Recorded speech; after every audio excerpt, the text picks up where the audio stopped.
ఇంటి యజమానుడిగా నువ్వు దేవుని మాట వినకపోతే నీ బిడ్డలు శత్రువుకు అప్పగించబడతారు. నీ కుటుంబం, నీ ప్రాపర్టీ, నీ మ్యాటర్స్, నీ ఫైనాన్షియల్ శత్రువు చేతికి అప్పగించబడ్డానికి కారణం ఏంటంటే దేవునితో మాట్లాడు. నువ్వు దేవుని మాట వినాలా. నేను సర్వశరీరులకు దేవుడను, నాకు అసాధ్యమైంది ఏదైనా ఉందా, నేను నీకు ఇస్తానన్నది ఇవ్వబోతున్నా. మాట్లాడుతున్నా ఈరోజు చెప్పండి, ప్రభువా నన్ను క్షమించయ్యా, క్షమించయ్యా, క్షమించయ్యా, గట్టిగా క్షమించయ్యా, ప్లీజ్ నన్ను క్షమించు తండ్రి, నన్ను క్షమించు, ఈ దేవా నన్ను క్షమించు. నీ చేత అంగీకరించబడాలి. వదులుకోవలసింది మేము వదులుకోవాలయ్యా, విడిచిపెట్టవలసింది విడిచిపెట్టాలయ్యా, మా జీవితాలు నీకు లోబడాలయ్యా.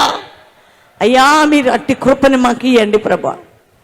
నీ తట్టు తిరిగే బిడ్డలుగా మమ్మల్ని మార్చండి, నిన్ను హత్తుకునేవారిగా చెయ్యండి, మమ్మల్ని వెలిగించండి ప్రభా. నీ కోసం థ్యాంక్ యూ హోలీ స్పిరిట్. పరిశుద్ధాత్మదేవా, నువ్వు మాట్లాడిన మాటను బట్టి వందనాలు తండ్రి.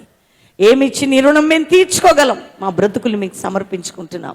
నీ సంఘమును దర్శిస్తున్నావు, నీ సంఘమును కట్టబోతున్నావు, నీ సంఘ పునర్నిర్మాణం జరగబోతుంది, నీ సంఘమును సమకూరుస్తున్నావయ్యా.